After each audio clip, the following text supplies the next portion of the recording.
Good morning. My name is Pastor Amy Kinsley. I'm the Outreach Director at St. John's Lutheran Church here on 17th and L Street. I want to thank you for giving us your attention this morning about an issue that touches everyone in our city and in the greater Sacramento area.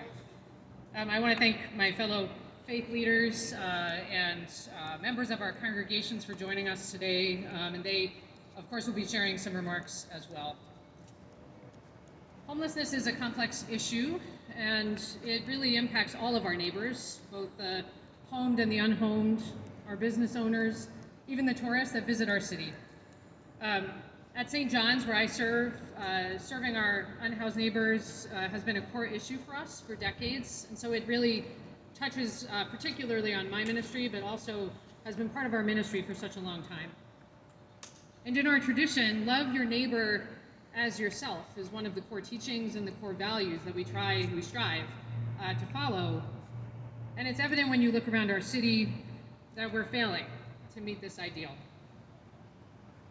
As faith leaders, we believe that God cares about all people and wants them to have abundant life, which means security, a sense of safety and peace, and a sense of well-being.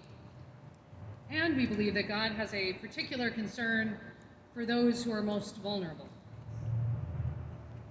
The sweeps of vehicles and encampments make already vulnerable people more at risk, just driving them deeper into poverty and homelessness. Moving people to other locations without supportive services just creates more problems for all of our neighbors. So we need to pause these actions, and we're calling on the City Council to do that so that we can find real solutions, not take away what might be the only security that unhoused individuals and families have. So now I will introduce some of my fellow faith leaders and colleagues here in the city who will share how this touches their own lives and their faith communities. So I want to invite first Pastor Ephraim Smith, who is the president of Sacramento Area Congregations Together, and also the pastor, one of the pastors at Midtown Church here in Sacramento.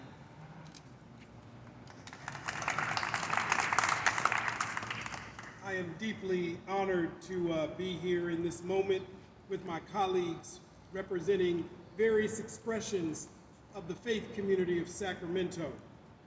There are some issues that cannot be swept under the rug, and yet this is literally what we are doing with the unhoused.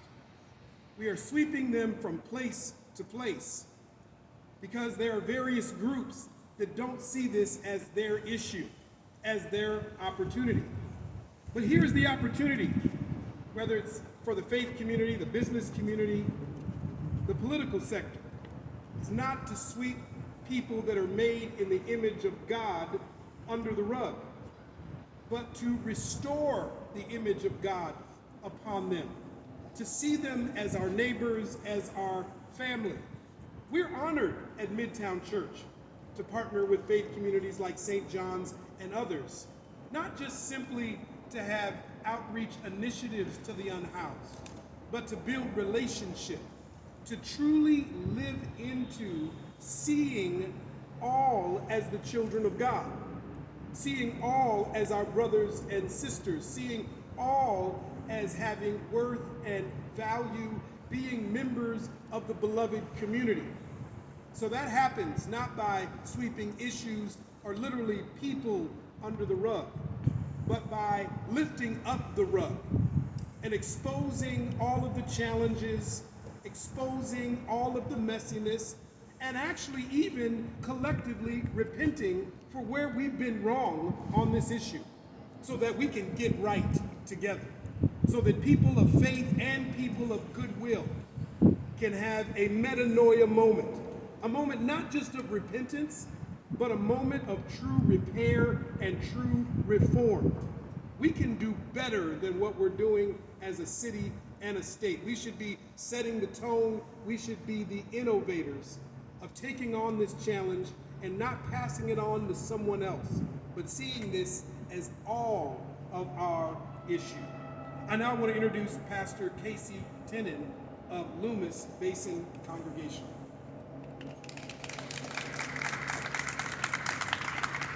Good morning. It is an honor to be with you this morning. I am proud to be a native Californian. We often hear political leaders say things like, California leads the way in so many areas. Sacramento leads the way in so many areas. I serve a church in Placer County, which is much different than Sacramento County. But they look to Sacramento to see how they might lead. In my Holy Scriptures, it says that we are to do justice, to love mercy, and to walk humbly. The reality is that there is nothing just about removing people from the only safety they have. There is nothing just about removing people from the one shelter that they have, sweeping them off the street, as we heard Pastor Efren say. There is nothing humble about having the audacity to take the items, the little items that people have, and removing them. We have a time, a moment to shine. In California, we are the fourth largest economy in the world, and we cannot solve this problem. Sacramento has the ability to lead so that other parts of the region can look to them to make a difference, to do the right thing. And so we hope that that happens.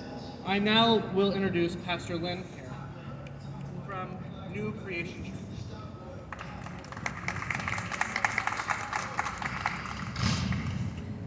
Good afternoon. I'm excited to be here on behalf of New Creation Church in West Ardmore Arcade.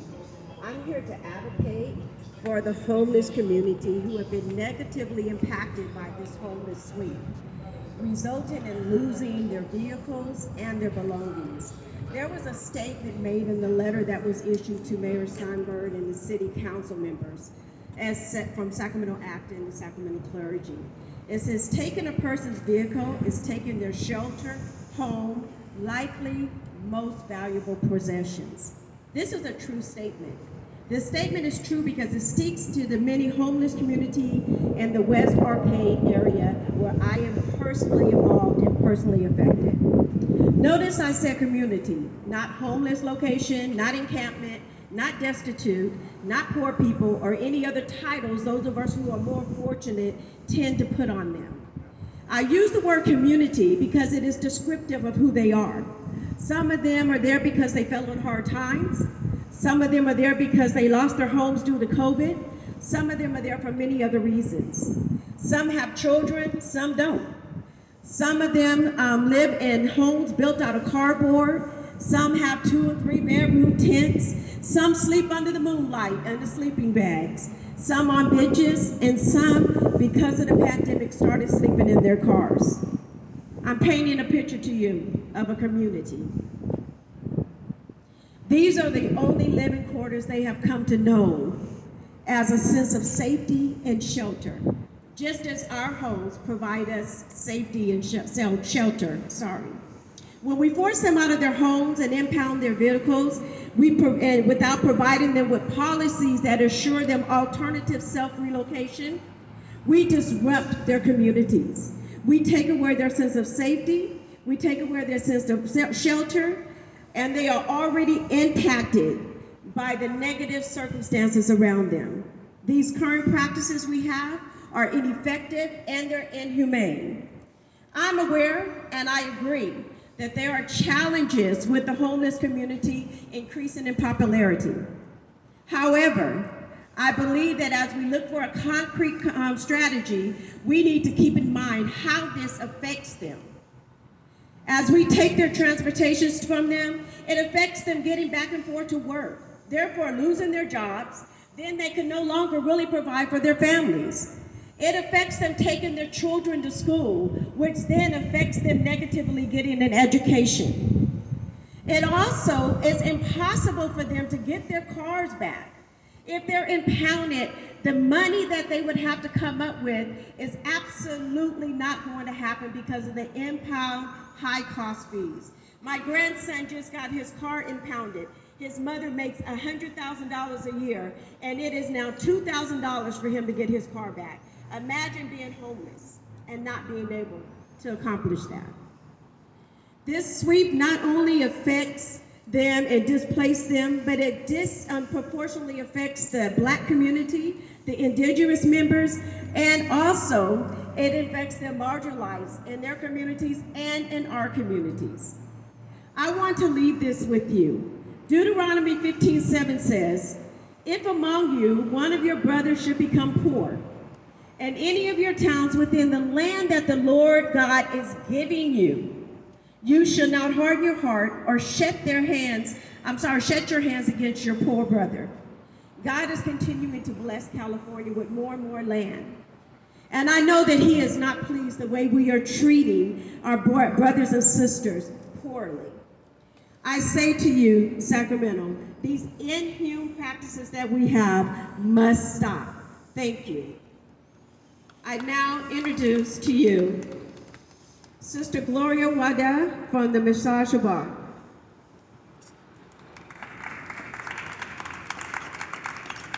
Thank you very much. May the peace and blessings of God be upon you all. Thank you for this opportunity to speak. Me as a member of Sac ACT and as a member of Master Sabor work very closely with the homeless. I'm out there with them in the street. I like them. I know their names. They know me. I want to help them. That's our job. That's why God created us. God created us to serve His creation. If you're not serving His creation, then you're not serving God. And to do these inhumane sweeps, take away pretty much nothing. These people have nothing, and you're going to take away their nothing. It's inhumane, and it should be criminal. If somebody came into my house and took all my belongings, I'm filing a report. I'm calling the police, and they're going to be charged with burglary. Why is that not happening? It's a crime.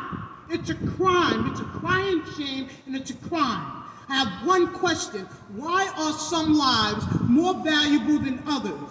Why are some lives more valuable than others? And I say that because if you think back of 2018, when they had the Paradise Fire, thousands of homes were destroyed, 86 lives were lost, and people were dislocated. Immediately, not days, not hours, immediately, Red Cross, all of these different organizations came to help these people and place them into shelters. They opened up gyms and large gymnasiums and stuff for the people to have beds. They had a whole bunch of beds. They had food. They had resources there. These people got on their feet just like that. Why is that not being done for our brothers and sisters sleeping on the street? Why? What's the difference? What is the difference between them and them? So I'm sorry, I get passionate because it's sad. It's really sad. I can't believe America? Really? I don't even want to say the Pledge of Allegiance anymore because it says injustice for all, and there is no justice in that. There is no justice in that. We got to do better. You got to be ashamed of yourself, and you got to know what goes around comes around. Believe that. We are in a state where anything we can be befallen by any natural desire, a natural disaster, a fire, or earthquake at any minute, and you could be one of those people sleeping on the street. Think about that.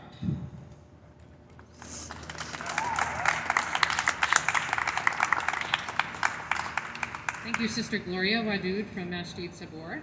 And now I want to introduce one of our members from St. John's, Eric Webb, who wants to share some remarks.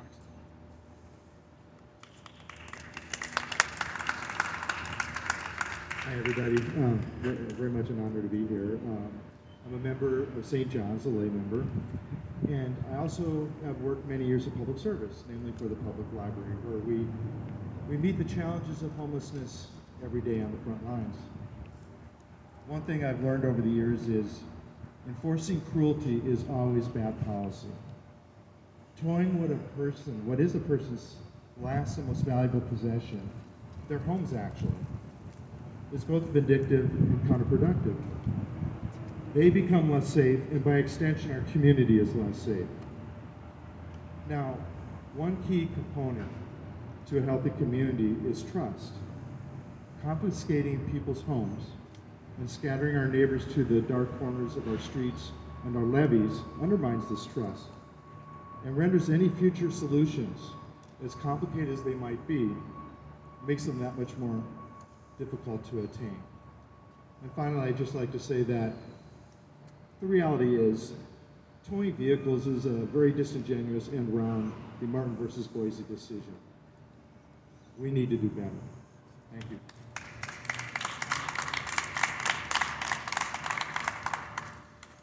Thank you, Eric. And now I'd like to introduce Pastor Rajiv Rambab from Parkside Community Church.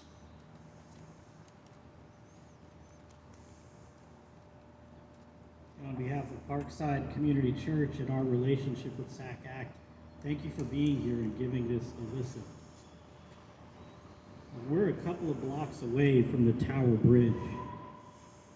The Tower Bridge on a day like today is shimmering gold. It even hurts your eyes at just the right angle.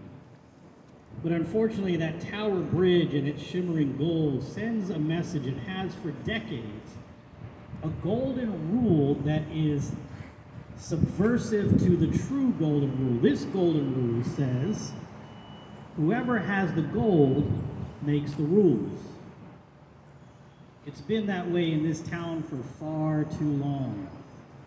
It is time for that bridge to symbolize something different, the real golden rule, to treat others as you would be treated.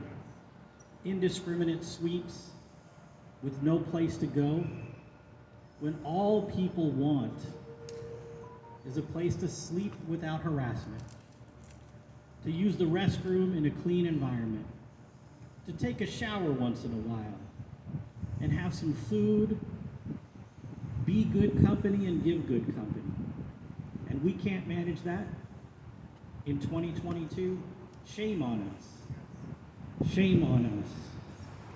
You know, my tradition, the Christian tradition, which borrows from many different traditions,